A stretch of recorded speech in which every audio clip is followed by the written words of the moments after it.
డబ్బు, అనారోగ్యం, ఉద్యోగం, వ్యాపారం, అప్పులతో బాధపడుతున్నారా? మీకోసమే లాంచ్ యువర్ ఫ్యూచర్ ప్రోగ్రామ్. నమస్తే, welcome back to Suman TV. Present మనతో పాటు ఉన్నారు ఎనలిస్ట్ మందరి కృష్ణారెడ్డి గారు. నమస్తే సార్. నమస్తే అమ్మ. సార్, చలాన్ల విషయంలో ఏవైతే పెండింగ్ చలాన్లు ఉంటాయో దాని విషయంలో హైకోర్టు ట్రాఫిక్ పోలీసులకు జలకైతే ఇచ్చింది. అంటే ఎక్కడ పడితే అక్కడ రోడ్డు మీద వెళ్ళిన ఆపేసి పెండింగ్ చలాన్లు కట్టాలి అనే ఒక నిలదీసే ఆ ప్రక్రియ అనేది ఆపాలి. కావాలంటే వాళ్ళని తీసుకొచ్చి ఏదైతే రూల్స్ ఉంటాయో దాని ప్రకారంగా చేయాలి తప్ప రోడ్డు మీద ట్రాఫిక్లో పట్టుకొని వెళ్ళే వాళ్ళని ఆపేసి దారికి అడ్డంగా ఇలా చేయొద్దని చెప్పేసి ఒక రూల్ పాస్ చేస్తుంది. ఒకసారి వివరాలకు వెళ్తే, తెలంగాణ హైకోర్టు నిన్న ఇచ్చిన ఒక తీర్పు చాలా మంది వాహనదారులకి ఊరట కలిగించేటువంటి తీర్పు. ఇప్పటిదాకా జరుగుతున్న విషయం ఏంటంటే, చాలాన్స్ అంటే ఒకవేళ రాంగ్ పార్కింగ్ చేస్తే కానీ, రెడ్ లైట్ ఉన్నప్పుడే ముందుకెళ్తే కానీ, అంటే ట్రాఫిక్ నిబంధనలు పాటించినటువంటి వాళ్ళ మీద ఫైన్ వేయడం అనేది, ఆన్లైన్లో చలాన్ సిస్టమ్ అనేది పంపడం అలవాటు చేశారు. ఫోటోతో సహా వస్తుంది. మనం దాన్ని చూసుకొని మనం డబ్బులు పే చేయాలి, కానీ పెండింగ్లో ఉంటున్నాయి. దానికి కారణం ఏంటంటే తర్వాత కడదాంలే అనేటువంటి ఉద్దేశంతో. రెండోది ఏమవుతుందంటే, గవర్నమెంట్ కూడా దాని మీద పెద్దగా లేకపోతే, ఇంతకుముందు గత గవర్నమెంట్లు సంవత్సరానికి ఒకసారి 50% తగ్గించేయడం, మీరు ఎంత కట్టాలో అంతా సగం కడితే చాలని ఆఫర్ ఇవ్వడం. సో ఎలాగో 50% తగ్గిపోతుంది కదా, సంవత్సరం తర్వాత చూద్దాం అనే ఉద్దేశంతో దూరం అయిపోవడం, ఇలాగా జరుగుతూ ఉంది. కోట్లాది రూపాయలు బకాయిలు కనబడుతున్నాయి. దానికి ఏంటంటే, కొత్తగా ఎవరైనా ట్రాఫిక్ హైయెస్ట్ అథారిటీ మారినప్పుడల్లా కొన్ని కొత్త రూల్స్ పెట్టి ఈ మధ్య స్ట్రిక్ట్ చేసి, ఎక్కడికక్కడ కాస్త ప్లేస్ ఎక్కడైనా ఉన్న దగ్గర ఆపేసేసి, సిగ్నల్స్ దగ్గర, మిగతా చోట్ల టర్నింగ్స్ దగ్గర ఆపేసేసి చెక్ చేయడం. బండి నెంబర్ దాంట్లో కొడితే ఎంత పెండింగ్లో ఉందో తెలుస్తుంది. పెండింగ్ మొత్తం మీరు పే చేస్తేనే మీకు బండి ఇస్తాము, లేకపోతే ఇవ్వము అని బండి పట్టుకుపోవడం, కీ తీసేసుకోవడం, తర్వాత వాళ్ళని ఇబ్బంది పెట్టడం, బండి పోలీస్ స్టేషన్ తీసుకెళ్ళి పెట్టడం, అక్కడికి వెళ్ళిన తర్వాత ఆ డబ్బులతో పాటు ఇంకా కొంత అదనంగా లంచాల రూపంలో వసూలు చేయడం, ఇట్లాంటి రకరకాల సమస్యలు ఏర్పడుతుంది. ముఖ్యంగా స్కూల్స్కి వెళ్ళేవాళ్ళు, ఆఫీస్కి వెళ్ళేవాళ్ళు, బిజినెస్ పని మీద వెళ్ళేవాళ్ళు, ఏదైనా ఒక ఫంక్షన్కి వెళ్ళేవాళ్ళు, ఇట్లా రకరకాలుగా ఉండేటువంటి వాళ్ళు అక్కడ ఆపబట్టడం వల్ల కొంతమంది ఇంటర్వ్యూస్కి వెళ్ళేవాళ్ళు చాలా ఇబ్బంది పడిపోతున్నారు.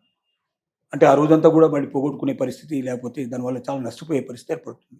దీనికి గాను ఏమైందంటే, ఒక వ్యక్తి ఛాలెంజ్ చేశారు.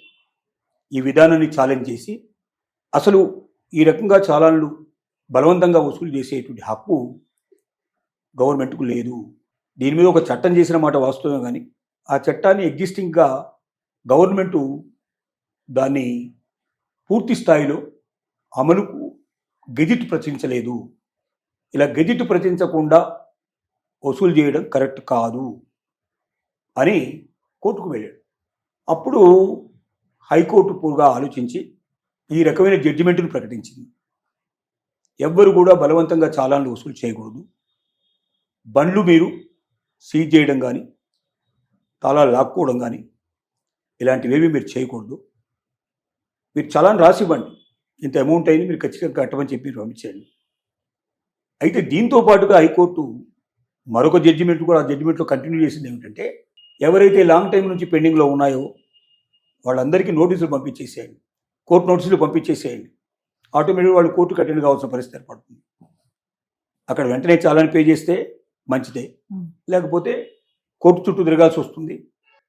ఆ తర్వాత ఎప్పుడు వాడు పేమెంట్ చేస్తే వదిలేస్తారు, లేకపోతే జైలుకు పంపిస్తారు.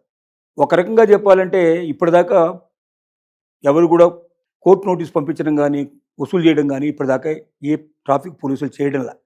ఏదో ఎప్పుడో అది గతంలో ఎప్పుడో జరిగింది, చాలా 10 ఏళ్ల క్రితం ఎప్పుడో ఉంది ఆ పరిస్థితి. ఇప్పుడు ఖచ్చితంగా ప్రతి ఒక్కరికి నోటీసులు వచ్చే అవకాశాలు ఉన్నాయి. అంటే ఒక బెనిఫిట్ ఉంది దీంట్లో, అట్ ద సేమ్ టైం ఇంకొక సమస్య కూడా వచ్చి పడింది. అక్కడే పోలీసు వాడు కనబడి మీరు ఛాలెంజ్ చేయడం, లేదా ఆన్లైన్లో డబ్బులు పే చేసుకుంటే ఈ బాధ లేకుండా పోయే పరిస్థితి ఏర్పడింది. ఇప్పుడు కోర్టు చుట్టూ తిరగాలంటే ఒక రోజు కాదు, రోజులు తరబడి కోర్టు చుట్టూ తిరగాల్సిన పరిస్థితులు ఏర్పడతాయి. కోర్టుకు అటెండ్ కావాలి, మన టైం వచ్చేదాకా అక్కడ కూర్చోవాలి, దొంగలతో, అన్ని రకాల దిగజారిపోయిన వ్యక్తులతో మనం వాళ్ళతో నిలబడాలి. స్థానికే పోవడం, దొంగలో మనం కూడా దొంగలాగా నిలబడటం, ఆ తర్వాత ఎప్పుడు జడ్జి గారు జడ్జిమెంట్ ఇవ్వడం, దాన్ని పాటించకపోతే మళ్ళీ జైలు పంపించడం ఇవన్నీ జరగబోతున్నాయి. అంటే ఒక రకంగా కొంత మేలు జరిగింది, కొంత కీడు జరిగింది ఈ జడ్జిమెంట్ వల్ల. ఇప్పుడు దాకా కోర్టు నోటీసులు రాని వాళ్ళందరికీ ఇప్పుడు కోర్టు నోటీసులు రావడం మొదలు పెడతాయి. అది ఇంతకన్నా ప్రమాదకరమైందని చెప్పొచ్చు, ఒక రకంగా చెప్పాలి. కానీ తాత్కాలికంగా ప్రతి ఒక్కడికి ఏంటంటే ఒక ఊరటలాగా, నా బండి ఎవడు పట్టుకోడు వాటి నుంచి, నన్ను ఎవడు గొడవ పెట్టడు అని సంబరపడుతున్నారు. ఈ సంబరం కొన్నాళ్ళు మాత్రమే. అతి త్వరలోనే అందరికీ కోర్టు నోటీసులు వస్తాయి. అది ఇంకా దీనికన్నా ఇబ్బందికరంగా ఉంటుంది పరిస్థితి. డబ్బులు వెంటనే పే చేయాల్సిన పరిస్థితి ఏర్పడుతుంది. కాబట్టి దానికన్నా ఆన్లైన్లో పేమెంట్ చేసేసి, ఏ ఈ సేవ ద్వారానో లేకపోతే ఆన్లైన్లోనూ పేమెంట్ చేసేస్తే గొడవ లేకుండా కోర్టు నోటీసులు రావు.